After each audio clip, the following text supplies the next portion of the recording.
The Enneads of Plotinus, Fourth Ennead, Seventh Tractate. 1.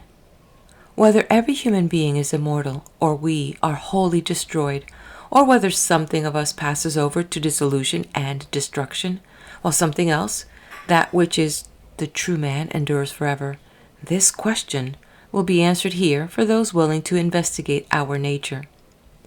We know that man is not a thing of one only element. He has a soul, and he has, whether instrument or adjunct in some other mode, a body. This is the first distinction. It remains to investigate the nature and essential being of these two constituents. Reason tells us that the body, as itself too, a composite, cannot forever hold together, and our sense shows us it breaking up, wearing out, the victim of destructive agents of many kinds, each of its constituents going its own way, one part working against another, perverting, wrecking, and this especially when the material masses are no longer presided over the reconciling soul. And when each single constituent is taken as a thing apart, it is still not a unity, for it is divisible into shape and matter, the duality without which bodies at their very simplest cannot cohere. The mere fact that, as material forms, they have bulk means that they can be lopped and crushed and so come to destruction. If this body, then, is really a part of us, we are not wholly immortal. If it is an instrument of ours, then, as a thing put at our service for a certain time, it must be in its nature passing. The sovereign principle, the authentic man, will be as a form to this matter or as agent to this instrument, and thus, whatever that relation be, the soul is the man. 2. But of what nature is this sovereign principle? If material, then definitely it must fall apart, for every material entity at least is something put together. If it is not material but belongs to some other kind, that new substance must be investigated in the same way or by some more suitable method. But our first need is to discover into what this material form, since such the soul is to be, can dissolve. Now, of necessity, life is inherent to soul. This material entity, then, which we call soul, must have life ingrained within it. But, being a composite, as by the hypothesis material, it must be made up of two or more bodies. That life, then, will be vested either in each and all of those bodies, or in one of them to the exclusion of the other or others. If this be not so, then there is no life present anywhere. If any one of them contains this ingrained life, that one is the soul. But what sort of an entity have we there? What is this body which of its own nature possesses soul? Fire, air, water, earth are in themselves soulless. Whenever soul is in any of them, that life is borrowed, and there are no other forms of body than these four. Even the school that believes that there has always held them to be bodies, not souls, and to be without life. None of these, then, having life, it would be extraordinary if life came about by bringing them together. It is impossible, in fact, that the collocation of material entities should produce life, or mindless entities mind. No one, moreover, would pretend that a mere chance mixing could give such results. Some regulating principle would be necessary, some cause directing the admixture. That guiding principle would be soul. Body, not merely because it is a composite, but even were it simplex, could not exist unless there were soul in the universe, for body owes its being to the entrance of a reason principle into matter, and only from soul can a reason principle come. 3. Anyone who rejects this view and holds that either atoms or some entities void of part coming together produce soul is refuted by the very unity of soul and by the prevailing sympathy as much as by the coherence of the constituents. Bodily materials, in nature repugnant to unification and to sensation, could never produce unity or self-sensitiveness, and soul is self-sensitive. And again, constituents void of part could never produce body or bulk. Perhaps we will be asked to consider body as a simple entity, disregarding the question of any constituent elements. They will tell us, then, that no doubt, as purely material, it cannot have a self-springing life, since matter is without quality, but that life is introduced by the fact that the matter is brought to order under forming idea. But if by this forming idea they mean an essential, a real being, then it is not the conjoint of body and idea that constitutes soul. It must be one of the two items, and that one, being, by hypothesis, outside of the matter, cannot be body. To make it body would simply force us to repeat our former analysis. If, on the contrary, they do not mean by this forming idea a real being, but some condition or modification of the matter, they must tell us how and whence this modification, with resultant life, can have found the way into the matter. For very certainly matter does not mold itself to pattern or bring itself to life. It becomes clear that since neither matter nor body in any mode has this power, life must be brought upon the stage by some directing principle external and transcendent to all that is corporeal. In fact, body itself could not exist in any form if soul power did not. Body passes. Dissolution is in its very nature. All would disappear in a twinkling if all were body. It is no help to erect some one mode of body into soul, made of the same matter as the rest. This soul body would fall under the same fate. Of course it could never really exist. The universe of things would halt at the material, failing something to bring matter to shape. Nay, more, matter itself could not exist. The totality of things in this sphere is dissolved if it be made to depend upon the coherence of a body which, though elevated to the nominal rank of soul, remains air, fleeting breath, the Stoic pneuma, rarefied matter, spirit in the lower sense, whose very unity is not drawn from itself. All bodies are in ceaseless process of dissolution. How can the cosmos be made over to any one of them without being turned into a senseless haphazard drift? This pneuma, orderless except under soul, how can it contain order, reason, intelligence? But, given soul, all these material things become its collaborators towards the coherence of the cosmos and of every living being, all the qualities of all the separate objects converging to the purposes of the universe. Failing soul in the things of the universe, they could not even exist, much less play their ordered parts. 4. Our opponents themselves are driven by stress of fact to admit the necessity of a prior to body, a higher thing, some phase or form of soul. Their pneuma, finer body or spirit, is intelligent, and they speak of an intellectual fire. This fire and spirit they imagine to be necessary to the existence of the higher order, which they conceive as demanding some base, though the real difficulty, under their theory, is to find a base for material things whose only possible base is precisely the powers of soul. Besides, if they make life and soul no more than this pneuma, what is the import of that repeated qualification of theirs in a certain state, their refuge when they are compelled to recognize some acting principle apart from body? If not every pneuma is a soul, but thousands of them soulless, and only the pneuma in this certain state is soul, what follows? Either this certain state, this shaping or configuration of things, is a real being, or it is nothing. If it is nothing, only the pneuma exists, the certain state being no more than a word. This leads imperatively to the assertion that matter only exists, soul and God mere words, the lowest alone is.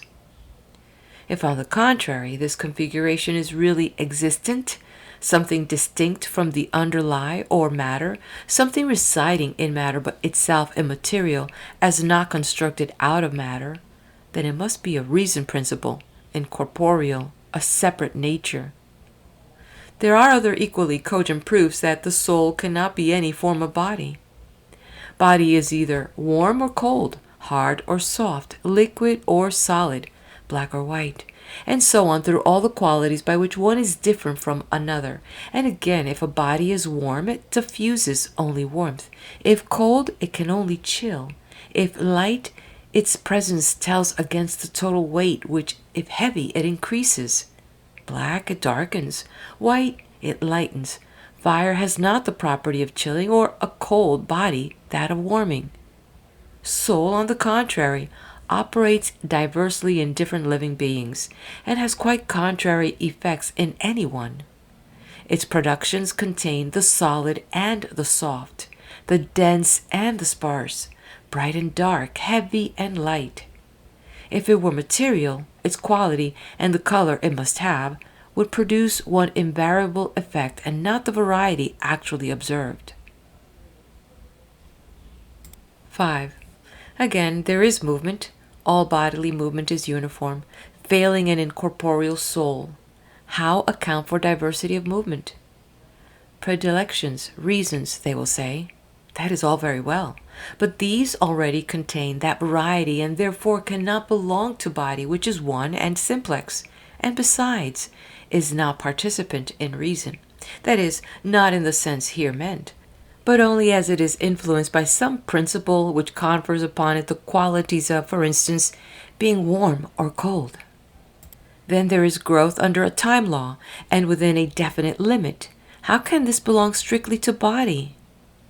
Body can indeed be brought to growth, but cannot induce growth except in the sense that the material mass may include a capacity to serve the principle whose action upon the body causes growth.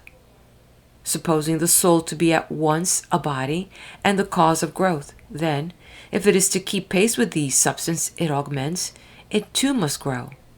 That means it must add to itself a similar bodily material, for the added material must be either soul or soulless body. If soul, whence and how does it enter, and by what process is it adjoined to the soul which, by hypothesis, is body?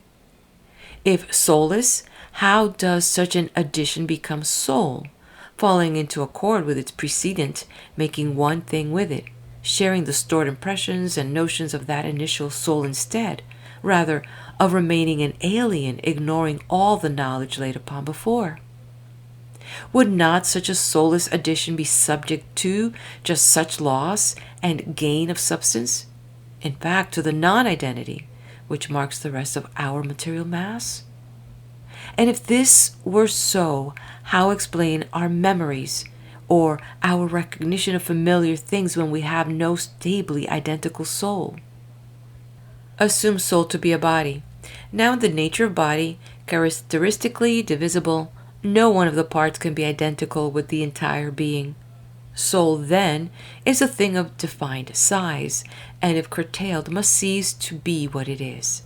In the nature of a quantitative entity, this must be so. For if a thing of magnitude or diminution retains its identity in virtue of its quality, this is only saying that bodily and quantitatively it is different, even if its identity consists in a quality quite independent of quantity. What answer can be made by those declaring soul to be corporeal? Is every part of the soul in any one body, soul entire, soul perfectly true to its essential being? And may the same be said of every part of the part? If so, the magnitude makes no contribution to the soul's essential nature, as it must if soul or corporeal were a definite magnitude. It is as body cannot be, and all everywhere, a complete identity present at each and every point, the part all that the whole is. To deny that every part is soul is to make soul a compound from soulless elements. Further, if a definite magnitude, the double limit of large or smaller, is to be imposed upon each separate soul, then anything outside those limits is no soul. Now, a single coition and a single sperm suffice to a twin birth, or in the animal order to a litter. There is a splitting and diverging of the seed, every diverging part being obviously a whole. Surely no honest mind can fail to gather that a thing in which part is identical with the whole has a nature which transcends quantity, and must of necessity be without quantity. Only so could it remain identical when quantity is filched from it, only by being indifferent to amount or extension, by being in essence something apart. Thus the soul and the reason principles are without quantity. 6. It is easy to show that if the soul were a corporeal entity, there could be no sense perception, no mental action, no knowledge, no moral excellence, nothing of all that is noble. There can be no perception without a unitary percipient, whose identity enables it to grasp an object as an entirety. The several senses will each be the entrance point of many diverse perceptions. In any one object there may be many characteristics. Any one organ may be the channel of a group of objects, as for instance, a face is known not by a special sense for separate features, nose, eyes, etc., but by one sense observing all in one act. When sight and hearing gather their varying information, there must be some central unity to which both report. How could there be any statement of difference unless all sense impressions appear before a common identity able to take the sum of all? This there must be, as there is a center to a circle. The sense impressions converging from every point of occurrence will be as lines striking from a circumference to what will be a true center of perception as being a veritable unity. If this center were to break into separate points, so that the sense impressions fell upon the two ends of a line, then either it must reknit itself to unity and identity, perhaps at the midpoint of the line, or all remains unrelated, every end receiving the report of its particular field exactly as you and I have our distinct sense experiences. Suppose the sense object be such a unity as a face. All the points of observation must be brought together in one visual total, as is obvious since there could be no panorama of great expense unless the detail were compressed to the capacity of the pupils. Much more must this be true when the sense objects impinge upon the center of consciousness in the guise of indivisible thoughts. Either the object is unified, or, supposing it to have a quantity and extension, the center of consciousness must coincide with it point by point of their co-expansion, so that any given point in the faculty will perceive solely what coincides with it in the object, and thus nothing in us could perceive anything as a whole. This cannot be. The faculty entire must be a unity. No such dividing is possible. This is no matter in which we can think of equal sections coinciding. The center of consciousness has no such relation of equality with any sensible object. The only possible ratio of divisibility would be that of the number of diverse elements in the impinging sensation. Are we then to suppose that each part of the soul and every part of each part will have perception? Or will the part of the parts have none? That is impossible. Every part then has perception. The hypothetical magnitude of soul and each part of soul is infinitely divisible. There will therefore be in each part an infinite number of perceptions of the object, and therefore an infinitude of representations of it at our center of consciousness. If the sentient be a material entity, as we are invited to believe, sensation could only be of the order of seal impressions struck by a ring on wax, in this case by sensible objects on the blood or on the air. If at this the impression is like one made in liquids, as would be reasonable, it will be confused and wavering as upon water, and there can be no memory, If the impressions are permanent, then either no fresh ones can be stamped upon the occupied ground, and there can be no change of sensations, or others being made, the former will be obliterated, and all record of the past is done away with. If memory implies fresh sensations imposed upon former ones, the earlier not barring their way, the soul cannot be a material entity. 7. We come to the same result by examining the sense of pain. We say there is pain in the finger. The trouble is doubtless in the finger, but our opponents must admit that the sensation of the pain is in the center of consciousness. The suffering member is one thing, the sense of suffering is another. The entire soul is involved. How does this happen? By transmission, they will say, the psychic pneuma, the semi-material principle of life, stationed at the fingers, suffers first, and stage by stage the trouble passed on until at last reaches the center of consciousness. But on this theory, there must be a sensation in the spot first suffering pain, and another sensation at a second point of the line of transmission, another in the third, and so on. Many sensations, in fact, an unlimited series, to deal with one pain. And at the last moment, the center of consciousness has the sensation of all these sensations and of its own sensation to boot.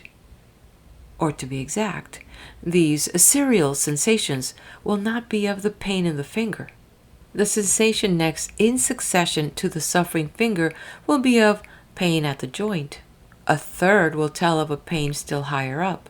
There will be a series of separate pains. The center of consciousness will not feel the pain seated at the finger, but only that impinging upon itself. It will know this alone, ignore the rest, and so have no notion that the finger is in pain. Thus, transmission would not give sensation of the actual condition at the affected spot. It is not in the nature of body that where one part suffers there should be knowledge in another part, for body is a magnitude, and the parts of every magnitude are distinct parts. Therefore we need, as the sentient, something of a nature to be identical to itself at any and every spot. This property can belong only to some other form of being than body. 8. It can be shown also that the intellectual act would similarly be impossible if the soul were any form of body. If sensation is apprehension by means of the soul's employment of the body, intellection cannot be a similar use of the body, or it would be identical with sensation. If then intellection is apprehension apart from body, much more must there be a distinction between the body and the intellective principle.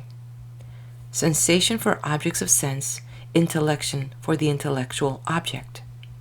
And even if this be rejected, it must still be admitted that there do exist intellections of intellectual objects and perceptions of objects not possessing magnitude. How, we may then ask, can a thing of magnitude know a thing that has no magnitude, or how can the partless be known by means of what has parts? We will be told, by some partless part. But at this, the intellective will not be body, for contact does not need a whole, one point suffices. If then it be conceded, and it cannot be denied, that the primal intellections deal with objects completely incorporeal, the principle of intellection itself must know by virtue of being or becoming free from body. Even if they hold that all intellection deals with the ideal forms in matter, still it always takes place by abstraction from the bodies in which these forms appear, and the separating agent is the intellectual principle. For assuredly, the process by which we abstract, circle, triangle, line, or point is not carried through by the aid of flesh or matter of any kind. In all such acts, the soul or mind must separate itself from the material. At once we see that it cannot be itself material. Similarly, it will be agreed that, as beauty and justice are things without magnitude, so must be the intellective act that grasps them. When such non-magnitudes come before the soul, it receives them by means of its partless phase, and they will take position there in partless wise. Again, if the soul is a body, how can we account for its virtues? Moral excellence, sophrosyne, justice, courage, and so forth. All these could be only some kind of rarefied body, pneuma, or blood in some form. Or we might see courage as a certain resisting power in that pneuma. Moral quality would be its happy blending. Beauty would lie wholly in the agreeable form of impressions received, such comeliness as leads us to describe people as attractive and beautiful from their bodily appearance. No doubt strength and grace of form go well enough with the idea of rarefied body, but what can this rarefied body want with moral excellence? On the contrary, its interest would lie in being comfortable in its environment and contacts, in being warmed or pleasantly cool, in bringing everything smooth and caressing and soft around it. What could it care about a just distribution? Then consider the objects of the soul's contemplation, virtue, and the other intellectual forms with which it is occupied. Are these eternal, or are we to think that virtue rises here or there, helps, then perishes? These things must have an author and a source, and there again we are confronted by something perdurable. The soul's contemplation then must be of eternal and unchanging, like the concepts of geometry. If eternal and unchanging, these objects are not bodies, and that which is to receive them must be of equivalent nature. It cannot therefore be body, since all body nature lacks permanence, is a thing of flux. 8. There are those who insist on the activities observed in bodies, warming, chilling, thrusting, pressing, and class soul with body, as it were to assure its efficacy. This ignores the double fact that the very bodies themselves exercise such efficiency by means of the incorporeal powers operating in them, and that these are not the powers we attribute to soul. Intellection, perception, reasoning, desire, wise and effective action in all regards, these point to a very different form of being. In transferring to bodies the powers of the unembodied, this school leaves nothing to the higher order. And yet that it is precisely in virtue of bodiless powers that bodies possess their efficiency is clear from certain reflections. It will be admitted that quality and quantity are two different things, that body is always a thing of quantity, but not always a thing of quality. Matter is not qualified. This admitted, it will not be denied that quality, being a different thing from quantity, is a different thing from body. Obviously, quality could not be body when it has not quantity, as by the admission, all body must. And again, as we have said, body, anything of mass, on being reduced to fragments, ceases to be what it was, but the quality it possessed remains intact in every particle. For instance, the sweetness of honey is still sweetness in each speck. This shows that sweetness and all other qualities are not body. Further, if the powers in question were bodies, then necessarily the stronger powers would be large masses and those less efficient small masses. But if there are large masses with small powers, while not a few of the smaller masses manifest great powers, then the efficiency must be vested in something other than magnitude. Efficacy thus belongs to non-magnitude. Again, matter, they tell us, remains unchanged as long as it is body, but produces variety upon accepting qualities. Is not this proof enough that the entrants, whose arrival the changes happen, are reason principles and not of the bodily order? They must not remind us that when pneuma and blood are no longer present, animals die.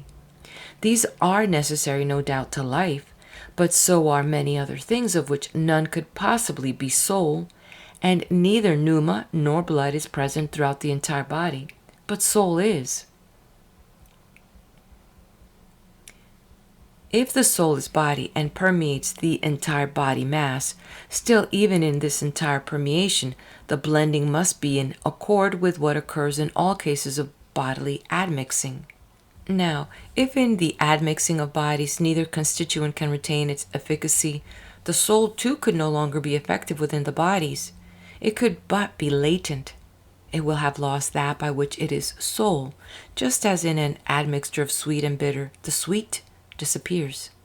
We have thus no soul. Two bodies, i.e., by hypothesis the soul and the human body, are blended, each entire through the entirety of the other. Where the one is, the other is also. Each occupies an equal extension, and each the whole extension. No increase of size has been caused by the juncture. The one body, thus in-blended, can have left in the other nothing undivided. This is no case of mixing in the sense of considerable portions alternating. That would be described as collocation. No, the incoming entity goes through the other to the very minutest point, an impossibility, of course, the less becoming equal to the greater. Still, all is traversed throughout and divided throughout. Now, if, thus, the inblending is to occur point by point, leaving no undivided material anywhere, the division of the body concerned must have been a division into geometrical points, an impossibility. The division is an infinite series. Any material particle may be cut in two, and the infinities are not merely potential, they are actual. Therefore, body cannot traverse anything as a whole traversing a whole, but soul does this. It is therefore incorporeal. We come to the theory that this pneuma is in an earlier form the nature principle, but on entering the cold and being tempered by it, develops into soul by growing finer under that new condition. This is absurd at the start, since many living beings rise in warmth and have a soul that has not been tempered by cold. Still, that is the theory. The soul has an earlier form and develops its true nature by force of external accidents. Thus, these teachers make the inferior precede the higher, and before that inferior they put something still lower, their habitude. It is obvious that the intellectual principle is last and has sprung from the soul. For if it were first of all, the order of the series must be second the soul, then the nature principle, and always the later inferior, as the system actually stands.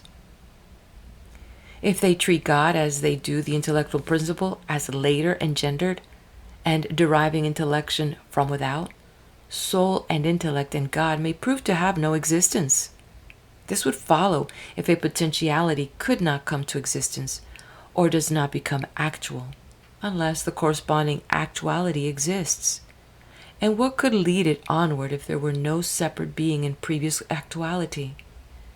Even on the absurd supposition that the potentially existing bring itself to actuality, it must be looking to some term, and that must be no potentiality but actual. No doubt we may conceive a potentiality which retains eternal self-identity and of itself imparts actuality. It is still of a lower order than the actuality, which is its desired term. Thus the higher is the earlier, and it has a nature other than body, and it exists always in actuality. Intellectual principle and soul precede nature. Thus, soul does not stand at the level of pneuma or of body. These arguments are sufficient in themselves, though many others have been framed to show that the soul is not to be thought of as a body. Soul belongs then to another nature. What is this? Is it something which, while distinct from body, still belongs to it? For example, a harmony or accord? This view, which the Pythagorean school holds with some difference, envisages the soul as comparable to the accord in the strings of a lyre. When the lyre is strung, a certain condition is produced upon the strings, and this is known as accord. In the same way, our body is formed of distinct constituents brought together, and the blend produces at once life, and that soul which is the condition existing upon the bodily total. That this opinion is untenable has already been shown at length. The soul is a prior to body, the accord is a secondary to the lyre. Soul rules, guides, and often combats the body, As an accord of body, it could not do these things. Soul is a real being. Accord is not. That due blending or accord of the corporeal materials which constitute our frame would be simply health. Each separate part of the body, entering as a distinct entity into the total, would require a distinct soul, its own accord or note, so that there would be many souls to each person. Weightiest of all, before this soul there would have to be another soul to bring about the accord, as in the case of the musical instrument. There's the musician who produces the accord upon the strings by his own possession of the principle on which he tunes them. Neither musical strings nor human bodies could put themselves in tune. Briefly, the soulless is treated as ensouled. The unordered becomes orderly by accident, and instead of order being due to soul, soul itself owes its substantial existence to order, which is self-caused.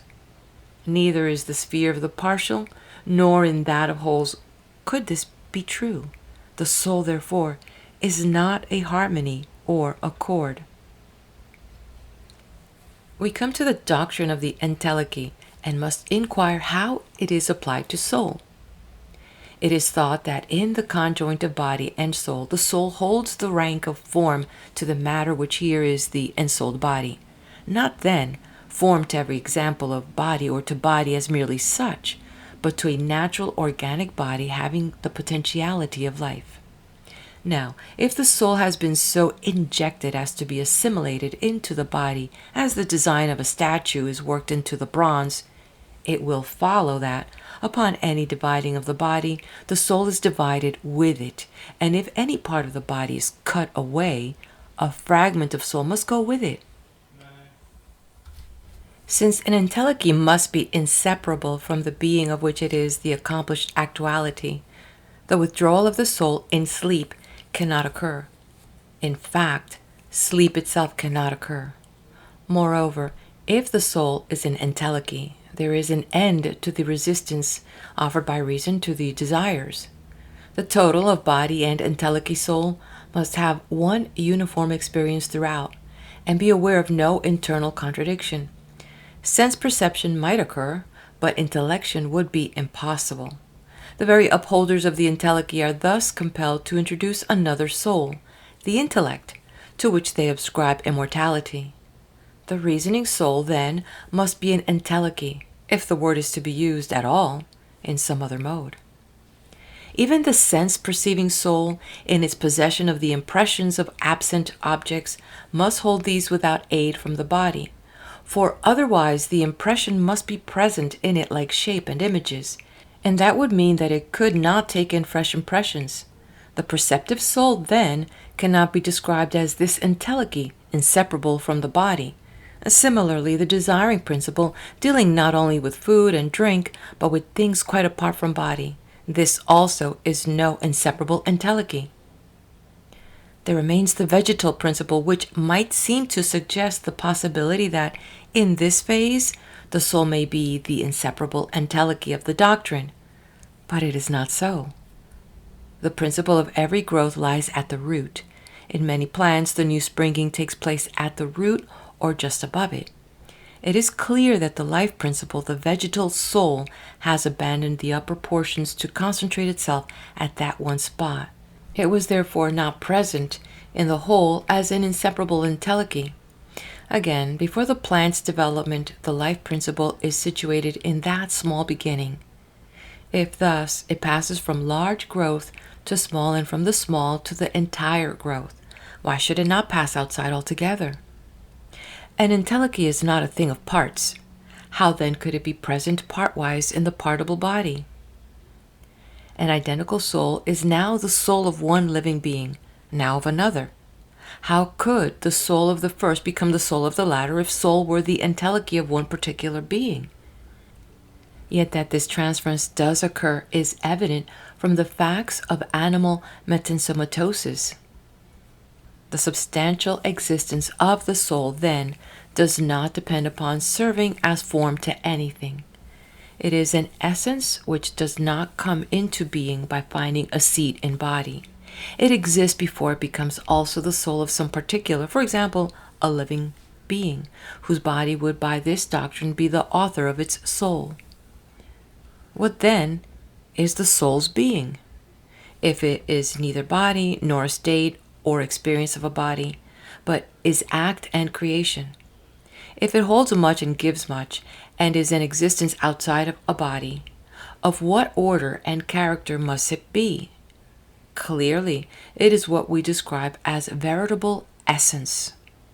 The other order, the entire corporeal kind, is process. It appears and it perishes.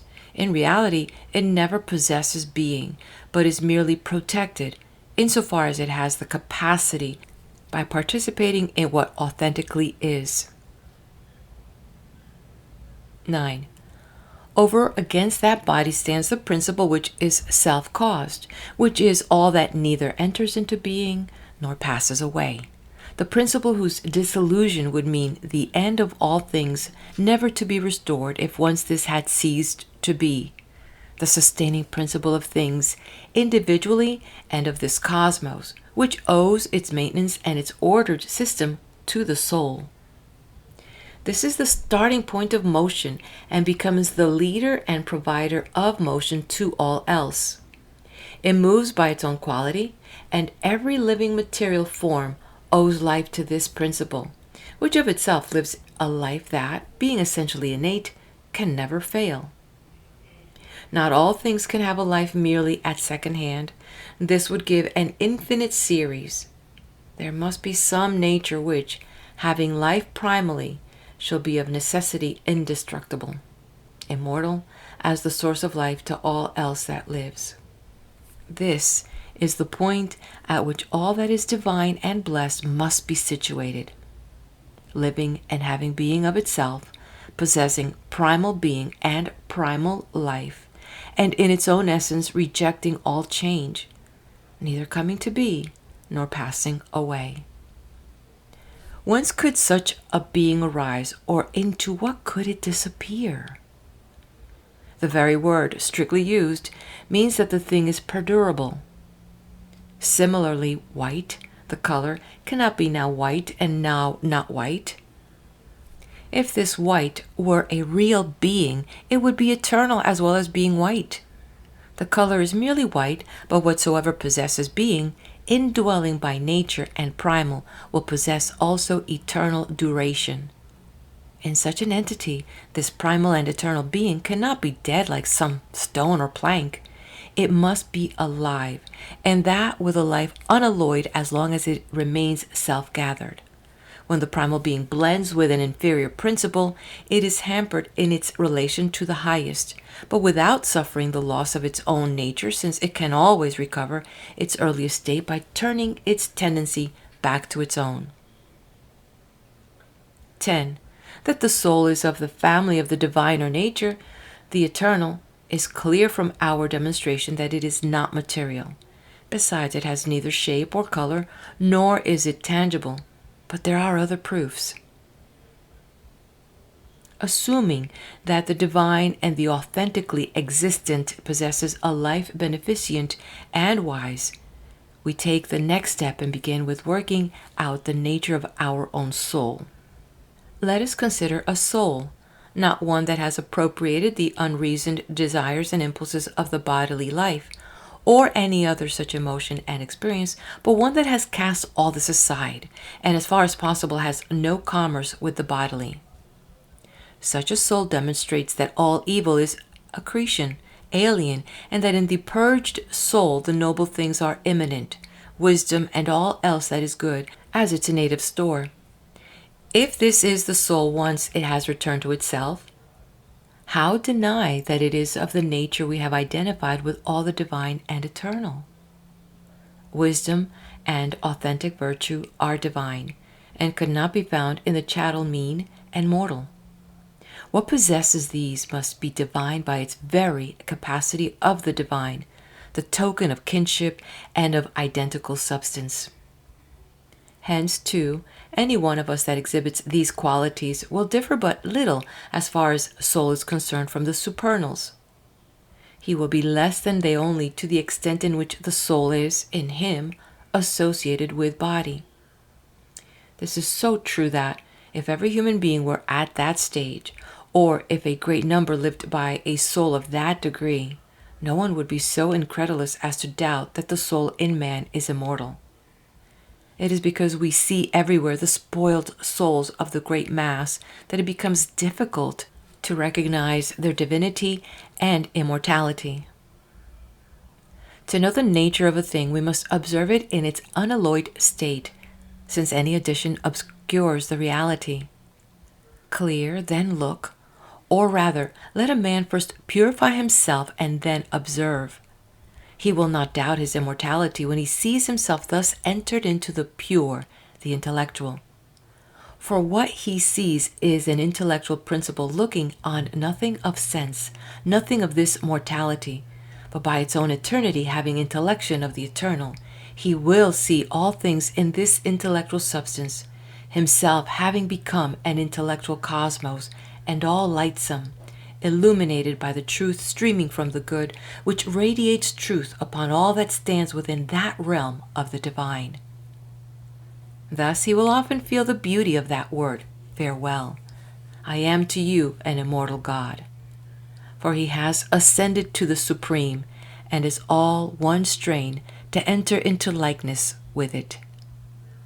If the purification puts the human into knowledge of the highest, then too the science latent within becomes manifest, the only authentic knowing. For it is not by running hither and thither outside of itself that the soul understands morality and right conduct. It learns them of its own nature, in its contact with itself, in its intellectual grasp of itself, seeing deeply impressed upon it the images of its primal state. What was one mass of rust from long neglect, it has restored to purity. Imagine living gold. It files away all that is earthy about it, all that kept it in its self-ignorance, preventing it from knowing itself as gold. Seen now unalloyed, it has at once filled with admiration of its worth, and knows that it has no need of any other glory than its own, triumphant if only it be allowed to remain purely to itself. 11. What intelligent mind can doubt the immortality of such a value, one in which there is a life self-springing and therefore not to be destroyed? This is at any rate a life not imported from without, not present in the mode of the heat in fire. For if heat is characteristic of the fire proper, it certainly is adventitious to the matter underlying the fire, or fire too would be everlasting. It is not in any such mode that the soul has life. This is no cause of matter underlying and a life brought into that matter and making it into soul, as heat comes into matter and makes it fire. Either life is essential reality, and therefore self-living, the very thing we have been seeking, and undeniably immortal, or it too is a compound and must be traced back through all the constituents until an immortal substance is reached, something deriving movement from itself and therefore debarred from accepting death. Even supposing life could be described as a condition imposed upon matter, still the source from which this condition entered the matter must necessarily be admitted to be immortal simply by being unable to take into itself the opposite of the life which it conveys. Of course, life is no such mere condition, but an independent principle, effectively living. 12.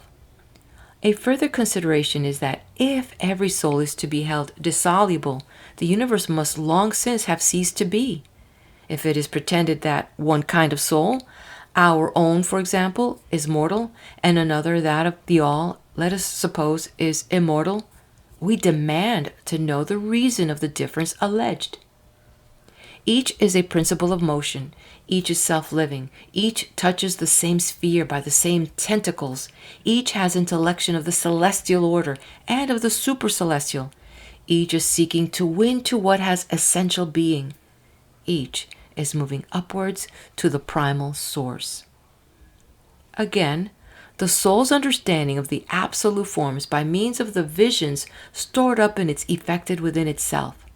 Such perception is reminiscence, The soul then must have its being before embodiment, and drawing on an eternal science, must itself be eternal. Every dissoluble entity that has come to be by way of groupment must in the nature of things be broken apart by that very mode which brought it together.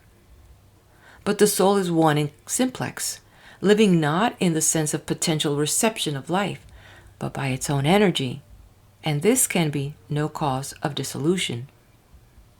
But, we will be told, it tends to destruction by having been divided in the body and so becoming fragmentary.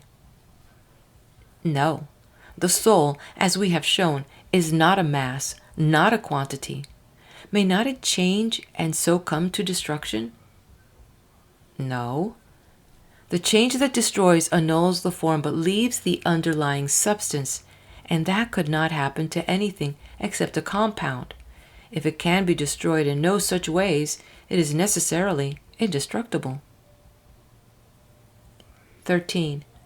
But how does the soul enter into body from the aloofness of the intellectual?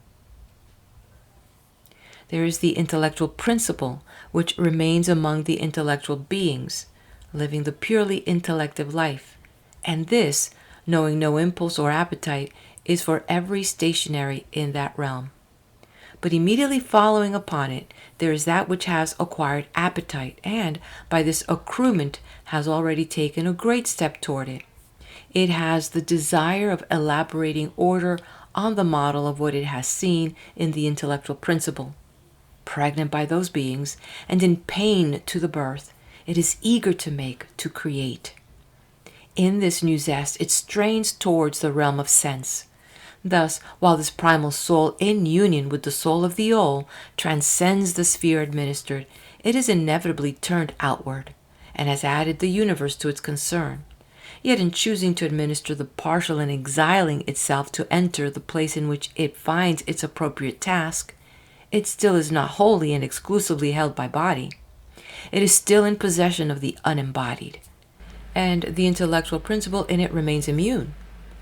As a whole, it is partly in body, partly outside. It has plunged from among the primals and entered this sphere of tertiaries.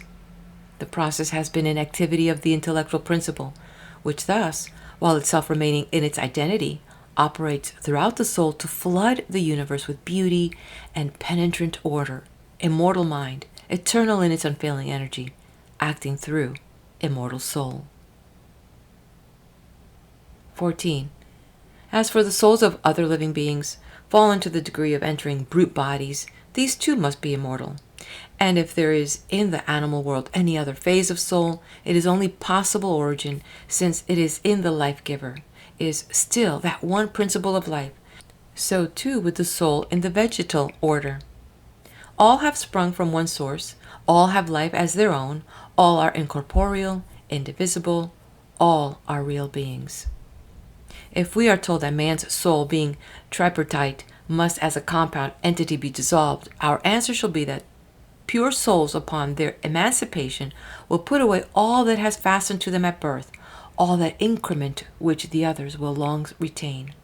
But even that inferior phase thus laid aside will not be destroyed as long as its source continues to exist, for nothing from the realm of real being shall pass away. 15. Thus far we have offered the considerations appropriate to those asking for demonstration. Those whose need is conviction by evidence of the more material order are best met from the abundant records relevant to the subject.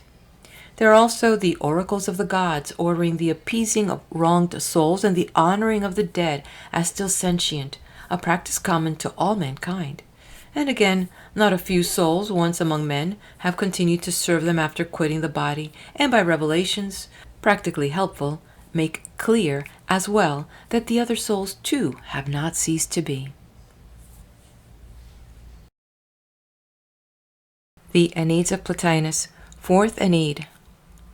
8th Tractate, The Soul's Descent into Body, translated from Greek by Stephen McKenna.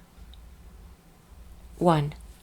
Many times it has happened, lifted out of the body into myself, becoming external to all other things and self-centered, beholding a marvelous beauty, then, more than ever, assured of community with the loftiest order, enacting the noblest life, acquiring identity with the divine, stationing within it by having attained that activity, poised above whatsoever within the intellectual is less than the supreme. Yet there comes the moment of descent from intellection to reasoning, and after that sojourn in the divine, I ask myself how it happens that I can now be descending, and how did the soul ever enter into my body? The soul which, even within the body, is the high thing it has shown itself to be.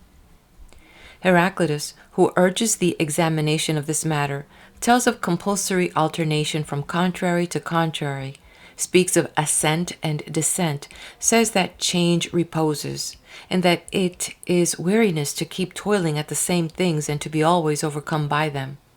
But he seems to teach by metaphor, not concerning himself about making his doctrine clear to us, probably with the idea that it is for us to seek within ourselves as he sought for himself and found. Empedocles, where he says that it is law for faulty souls to descend to this sphere, and that he himself was here because he turned a deserter, wandered from God, in slavery to a raving discord, reveals neither more nor less than Pythagoras, and his school seemed to me to convey on this as on many other matters. But in his case, versification has some part in the obscurity. We have to fall back on the illustrious Plato, who uttered many noble sayings about the soul, and has in many places dwelt upon its entry into body, so that we may well hope to get some light from him. What do we learn from this philosopher? We will not find him so consistent throughout that it is easy to discover his mind. Everywhere, no doubt, he expresses contempt for all that is of sense, blames the commerce of soul with body as an enchainment, an entombment, and upholds as great truth the saying of the mysteries that the soul is here a prisoner. In the cavern of Plato and in the cave of Empedocles, I discern this universe, where the breaking of the fetters and the ascent from the depths are figures of the wayfaring towards the intellectual realm. In the Phaedrus, he makes a failing of the wings, the cause of the entry to this realm. And there are periods which send back the soul after it has risen. There are judgments and lots and fates and necessities driving other souls down to this order. In all these explanations, he finds guilt in the arrival of the soul at body. But treating, in the Timaeus, of our universe, he exalts the cosmos and entitles it a blessed God, and holds that the soul was given by the goodness of the Creator to the end that the total of things might be possessed of intellect, for thus intellectual it was planned to be, and thus it cannot be except through soul. There is a reason, then, why the soul of this, all should be sent into it from God.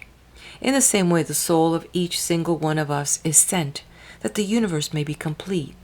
It was necessary that all beings of the intellectual should be tallied by just so many forms of living creatures here in the realm of sense. 2.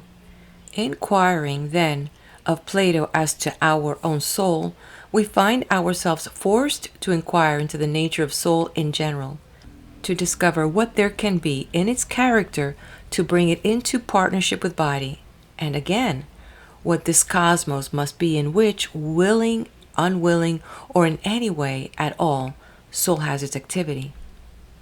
We have to face also the question as to whether the Creator has planned well, or whether the world soul, it may be, resembles our human souls, which, in governing their inferior, the body must sink deeper and deeper into it if they are to control it.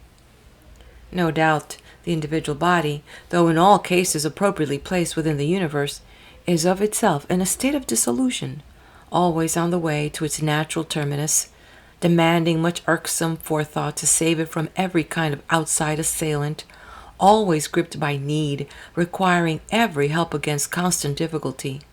But the body, inhabited by the world soul, complete, competent, self-sufficing, exposed to nothing contrary to its nature, this needs no more than a brief word of command.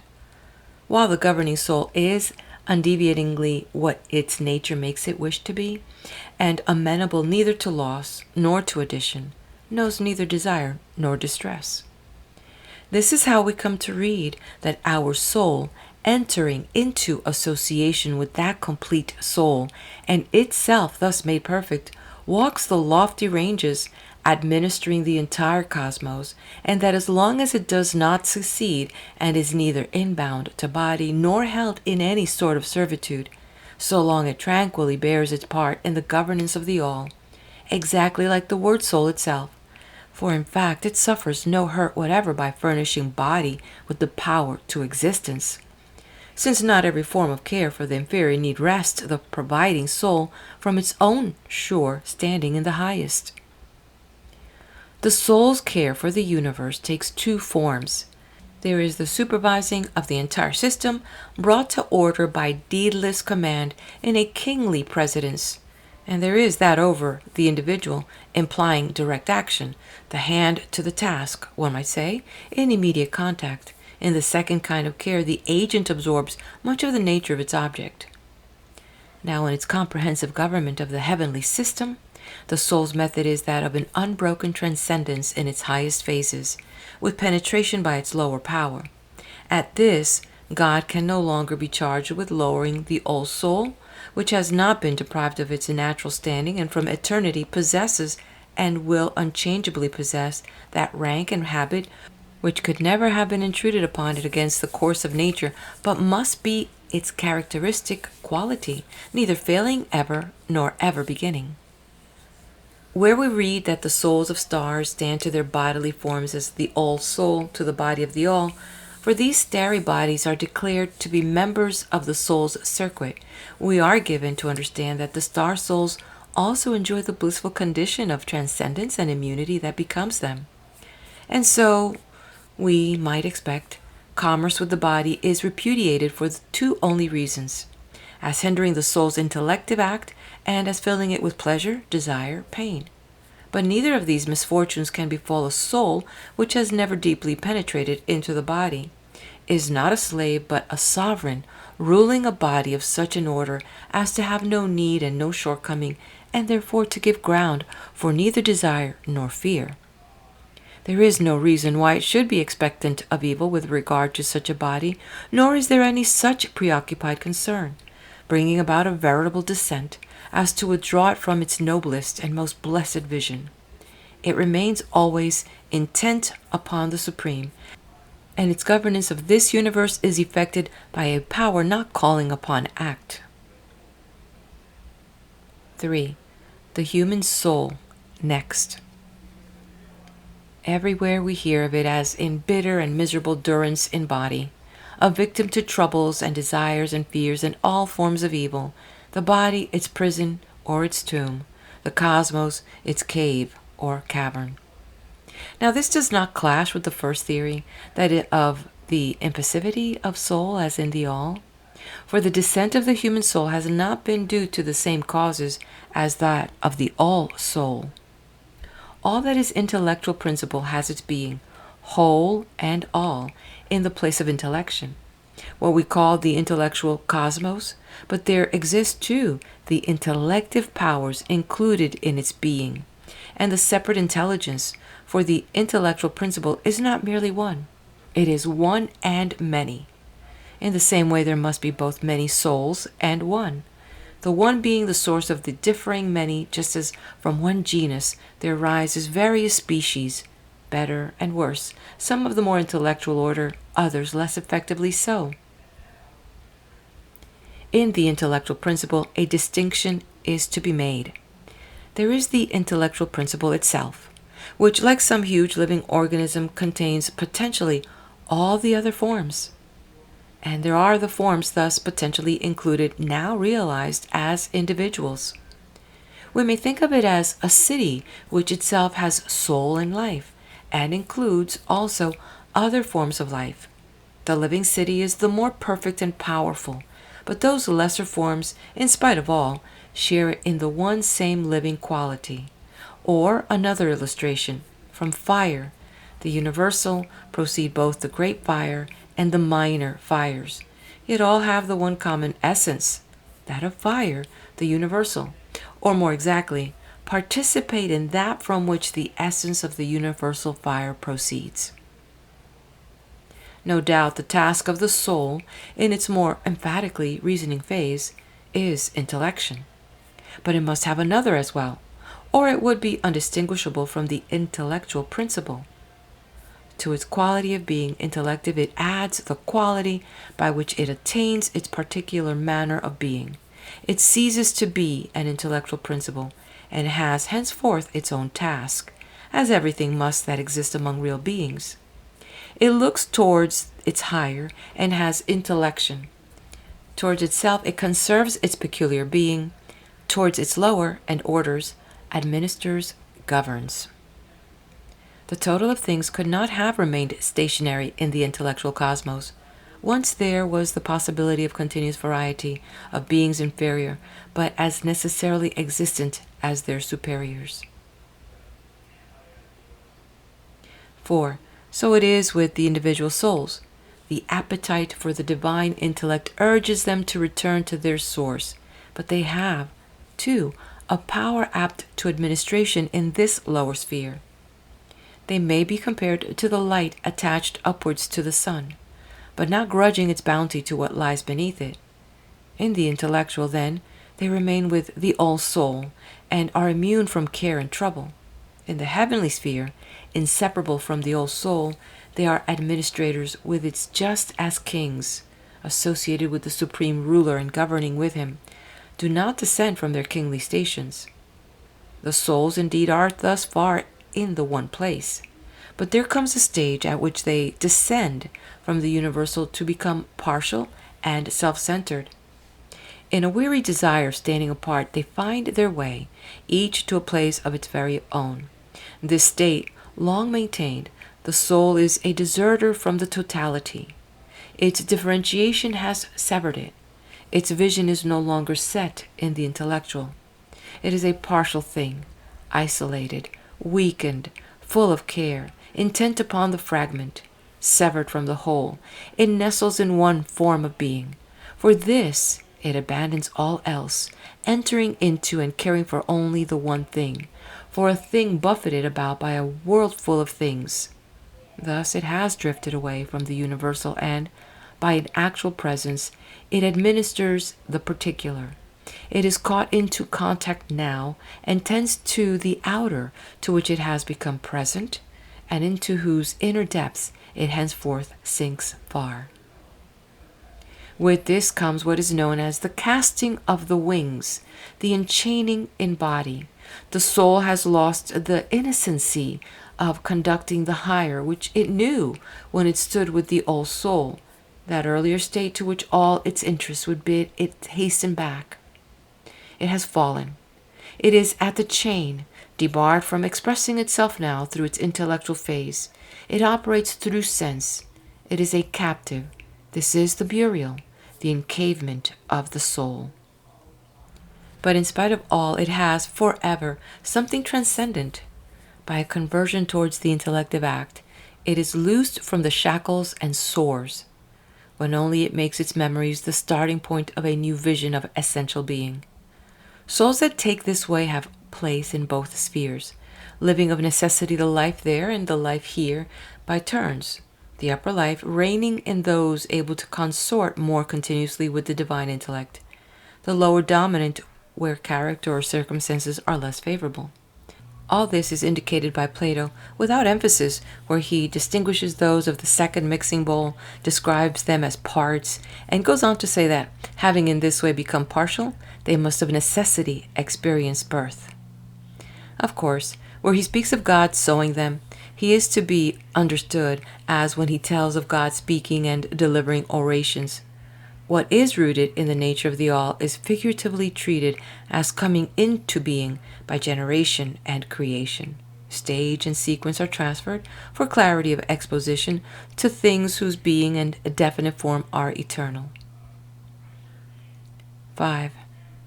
It is possible to reconcile all these apparent contradictions, the divine sowing to birth, as opposed to a voluntary descent aiming at the completion of the universe. the judgment and the cave, necessity and free choice. In fact, the necessity includes the choice, embodiment as an evil. The Empedoclean teaching of a flight from God, a wandering away, a sin bringing its punishment, the solace by flight of Heraclitus, in a word, a voluntary descent which is also involuntary. All degeneration is no doubt involuntary, yet when it has been brought about by an inherent tendency, that submission to the inferior may be described as the penalty of an act. On the other hand, these experiences and actions are determined by an eternal law of nature, and they are due to the movement of a being which, in abandoning its superior, is running out to serve the needs of another. Hence there is no inconsistency or untruth in saying that the soul is sent down by God. Final results are always to be referred to the starting point, even across many intervening stages. Still, there is a twofold flaw. The first lies in the motive of the soul's descent, its audacity, its tolma, and the second in the evil it does when actually here. The first is punished by what the soul has suffered by its descent. For the faults committed here, the lesser penalty is to enter into body after body, and soon to return, by judgment according to desert, the word judgment indicating a divine ordinance. But any outrageous form of ill-doing incurs a proportionally greater punishment administered under the surveillance of chastising daemons. Thus, in sum, the soul, a divine being and a dweller in the loftier realms, has entered body. It is a god, a later phase of the divine, but under stress of its powers and of its tendency to bring order to its next lower, it penetrates to this sphere in a voluntary plunge. If it turns back quickly, all is well. It will have taken no hurt by acquiring the knowledge of evil and coming to understand what sin is, by bringing its forces into manifest play, by exhibiting those activities and productions which, remaining merely potential in the unembodied, might as well never have been even there, if destined never to come into actuality, so that the soul itself would never have known that suppressed and inhibited total. The act reveals the power, a power hidden, and we might almost say obliterated or non-existent, unless at some moment it became effective. In the world as it is, the richness of the outer stirs us all to the wonder of the inner, whose greatness is displayed in acts so splendid. 6. Something besides a unity there must be, or all would be indiscernibly buried, shapeless within the unbroken whole. None of the real beings of the intellectual cosmos would exist if that unity remained at halt within itself. The plurality of these beings, offspring of the unity, could not exist without their own nexts taking the outward path. These are the beings holding the rank of souls. In the same way, the outgoing process could not end with the souls, their issues stifled. Every kind must produce its next. It must unfold from some concentrated central principle as from a seed, and so advance to its term in the varied forms of sense. The prior in its being will remain unalterably in the native seat, but there is the lower phase, begotten to it by an ineffable faculty of its being, native to soul as it exists in the Supreme. To this power we cannot impute any halt, any limit of jealous grudging. It must move forever outward until the universe stands accomplished to the ultimate possibility. All thus is produced by an inexhaustible power giving its gift to the universe. No part of it which can endure to see without some share in its being. There is, besides, no principle that can prevent anything from partaking, to the extent of its own individual receptivity, in the nature of good. If, therefore, matter has always existed, that existence is enough to ensure its participation in the being which, according to each receptivity, communicates the supreme good universally. If, on the contrary, matter has come into being as a necessary sequence of the causes preceding it, that origin would similarly prevent its standing apart from the scheme as though it were out of reach of the principle to whose grace it owes its existence. In sum, The loveliness that is in the sense realm is an index of the nobleness of the intellectual sphere, displaying its power and its goodness alike. And all things are forever linked, the one order intellectual in its being, the other of sense, one self-existent, the other eternally taking its being by participation in that first, and to the full of its power reproducing the intellectual nature. 7. The kind, then, with which we are dealing is twofold, the intellectual against the sensible. Better for the soul to dwell in the intellectual, but, given its proper nature, it is under compulsion to participate in the sense realm also. There is no grievance in its not being. Through and through the highest, it holds mid-rank among the authentic existences, being of divine station, but at the lowest extreme of the intellectual and skirting the sense-known nature. Thus, while it communicates to this realm something of its own store, it absorbs in turn whenever, instead of employing in its government only its safeguarded phase, it plunges in an excessive zeal to the very midst of its chosen sphere. Then it abandons its status as whole soul with whole soul, though even thus it is always able to recover itself by turning to account the experience of what it has seen and suffered here, learning so the greatness of rest in the Supreme, and more clearly discerning the finer things by comparison with what is almost their direct antithesis. Where the faculty is incapable of knowing without contact, the experience of evil brings the clearer perception of good. The outgoing that takes place in the intellectual principle is a descent to its own downward ultimate. It cannot be a movement to the transcendent, operating necessarily outwards from itself, wherein it may not stay enclosed. The need and law of nature bring it to its extreme term, to soul, to which it entrusts all the later stages of being, while itself turns back on its course. The soul's operation is similar. Its next lower act is this universe. Its immediate higher is the contemplation of the authentic existences.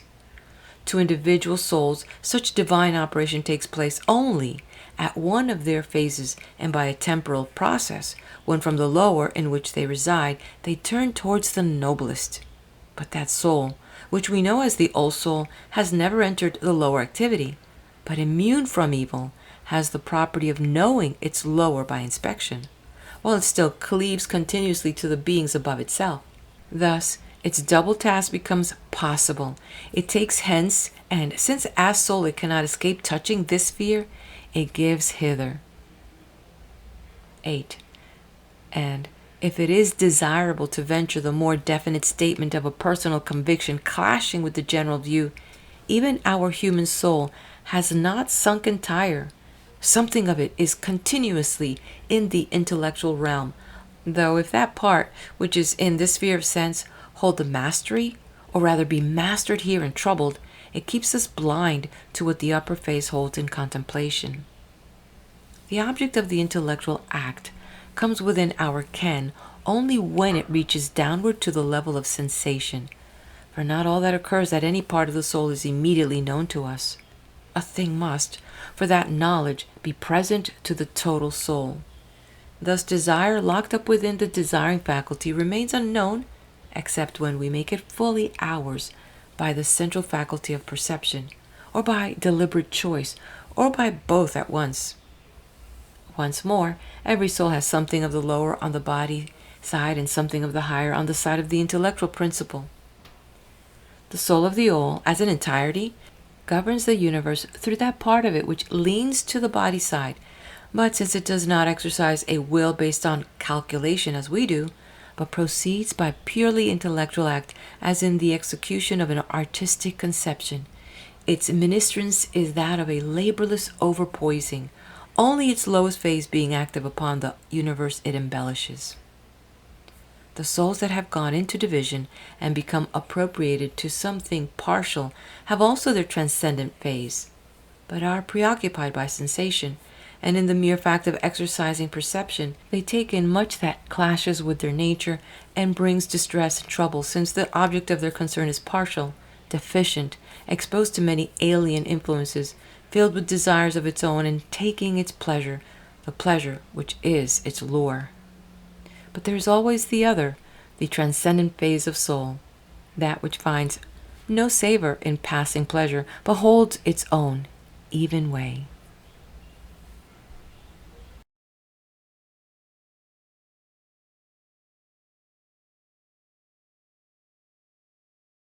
The Enneads of Plotinus, Fourth Ennead, Ninth Tractate. Translated from the Greek by Stephen McKenna. Are all souls one? 1. That the soul of every individual is one thing we deduce from the fact that it is present entire at every point of the body, a sign of veritable unity, not some part of it here and another part there. In all sensitive beings, the sensitive soul is an omnipresent unity, and so in the forms of vegetal life, the vegetal soul is entire at each several point throughout the organism. Now, are we to hold similarly that your soul and mine and all are one, and that the same thing is true of the universe? The soul in all the several forms of life being one soul, not parceled out in separate items, but an omnipresent identity? If the soul in me is a unity, why need that in the universe be otherwise, seeing that there is no longer any question of bulk or body? And if that too is one soul, and yours and mine belong to it, then yours and mine must also be one. And if, again, the soul of the universe and mine depend from one soul, once more all must be one. What then in itself is this one soul? First, we must assure ourselves of the possibility of all souls being one as that of any given individual is. It must, no doubt, seem strange that my soul and that of everybody else should be one thing only. It might mean my feelings being felt by someone else, my goodness another's too, my desire, his desire, all our experience shared with each other and with the one-souled universe, so that the very universe itself would feel whatever I felt. Besides, how are we to reconcile this unity with the distinction of reasoning soul and unreasoning, animal soul and vegetal? Yet if we reject that unity, the universe itself ceases to be one thing, and souls can no longer be included under any one principle. 2. Now, to begin with, the unity of soul, mine and another's, is not enough to make the two totals of soul and body identical. An identical thing in different recipients will have different experiences. The identity man, in me, as I move and yet at rest, moves in me and is stationary in you. There is nothing stranger, nothing impossible in any other form of identity between you and me. Nor would it entail the transference of my emotion to any outside point. When in any one body a hand is in pain, the distress is felt not in the other, but in the hand as represented in the centralizing unity. In order that my feelings should of necessity be yours, the unity would have to be corporeal. Only if the two recipient bodies made one would the souls feel as one. We must keep in mind, moreover, that many things that happen even in one same body escape the notice of the entire being, especially when the bulk is large. Thus, in huge sea beasts, it is said, the animal as a whole will be quite unaffected by some membral accident too slight to traverse the organism. Thus, unity in the subject of any experience does not imply that the resultant sensation will be necessarily felt with any force upon the entire being and at every point of it.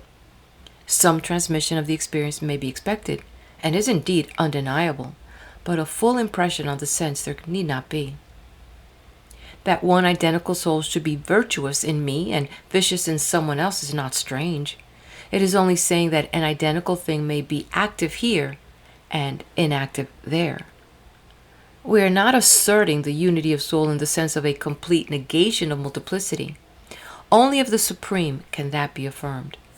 We are thinking of soul as simultaneously one in many, participant in the nature divided in body, but at the same time a unity by virtue of belonging to that order which suffers no division.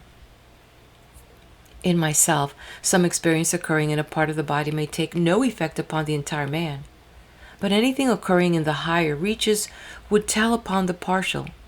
In the same way, any influx from the all upon the individual will have manifest effect, since the points of sympathetic contact are numerous. But as to any operation from ourselves upon the all, there can be no certainty. 3. Yet, looking at another set of facts, reflection tells us that we are in sympathetic relation to each other, suffering, overcome at the sight of pain, naturally drawn to forming attachments, and all this can be due only to some unity among us. Again, if spells and other forms of magic are efficient even at a distance to attract us into sympathetic relations, the agency can be no other than the one soul. A quiet word induces changes in a remote object and makes itself heard at vast distances, proof of the oneness of all things within the one soul. But how reconcile this unity with the existence of a reasoning soul and unreasoning, even a vegetal soul? It is a question of powers. The indivisible phase is classed a reasoning because it is not in division among bodies, but there is the later phase, divided among bodies, but still one thing and distinct only so as to secure sense perception throughout. This is to be classed as yet another power. And there is the forming and making phase, which again is a power. But a variety of powers does not conflict with unity. Seed contains many powers, and yet it is one thing. And from that unity rises, again, a variety which is also a unity. But why are not all the powers of this unity present everywhere? The answer is that even in the case of the individual soul described, similarly as permeating its body, sensation is not equally present in all the parts. Reason does not operate at every point. The principle of growth is at work where there is no sensation, and yet all these powers join in the one soul when the body is laid aside. The nourishing faculty as dependent from the all belongs also to the all soul. Why then does it not come equally from ours? Because what is nourished by the action of this power is a member of the all, which itself has sensation passively, but perception judges its object with the help of an intellectual principle and has no need to create what already exists, though it would have done so had the power not been previously included of necessity in the nature of the all. 4. These reflections should show that there is nothing strange in that reduction of all souls to one, but it is still necessary to inquire into the mode and conditions of the unity. Is it the unity of origin in a unity? And if so, is the one divided, or does it remain entire and yet produce variety? And how can an essential being, while remaining its one self, bring forth others? Invoking God to become our helper, let us assert that the very existence of many souls makes certain that there is first one from which the many rise. Let us suppose even the first soul to be corporeal. Then, by the nature of body, the many souls could result only from the splitting up of that entity, each an entirely different substance. If this body-soul be uniform in kind, each of the resultant souls must be of the one kind. They will all carry the one form undividedly and will differ only in their volumes. Now, if there being souls dependent upon their volumes, they would be distinct. But if it is ideal form that makes them souls, then all are, in virtue of this idea, one. But this is simply saying that there is one identical soul dispersed among many bodies, and that preceding this, there is yet another not thus dispersed. The source of the soul in dispersion, which may be thought of as a widely repeated image of the soul in unity, much as a multitude of seals bear the impression of one ring. By that first mode, the soul is a unit broken up into a variety of points. In the second mode, it is incorporeal. Similarly, if the soul were a condition or modification of body, we could not wonder that this quality, the condition or modification, this one thing from one source, should be present in many objects. The same reasoning would apply if soul were an effect or manifestation of the conjoint. We, of course, hold it to be bodiless and essential existence. 5. How then can a multitude of essential beings be really one? Obviously, either the one essence will be entire in all, or the many will rise from a one which remains unaltered and yet includes the one many in virtue of giving itself, without self-abandonment to its own multiplication. It is competent thus to give and remain, because while it penetrates all things, it can never itself be sundered. This is an identity in variety. There is no reason for dismissing this explanation. We may think of a science with its constituents standing as one total, the source of all those various elements. Again, there is the seed, a whole, producing those new parts in which it comes to its division. Each of the new growths is a whole while the whole remains undiminished. Only the material element is under the mode of part, and all the multiplicity remains an entire identity still. It may be objected that in the case of science the constituents are not each the whole. But even in the science, while the constituent selected for handling to meet a particular need is present actually and takes the lead, still all the other constituents accompany it in a potential presence, so that the whole is in every part. Only in this sense of particular attention is the whole science distinguished from the part. All we may say is, here simultaneously affected, each part is at your disposal as you choose to take it. The part invites the immediate interest, but its value consists in its approach to the whole. The detail cannot be considered as something separate from the entire body of speculation. So treated, it would have no technical or scientific value. It would be childish divagation. The one detail, when it is matter of science, potentially includes all. Grasping one such constituent of his science, the expert deduces the rest by force of sequence. As a further illustration of unity and plurality, the geometrician, in his analysis, shows that the single proposition includes all the items that go to constitute it and all the propositions which can be developed from it. It is our feebleness that leads to doubt in these matters. The body obscures the truth, but there all stands out, clear and separate. Meet me at the next video where we continue with the next grouping of 9 treatises in the Fifth Ennead by Plotinus. Please do hit the like button. If you have friends that enjoy philosophy, share it with them and subscribe to the channel.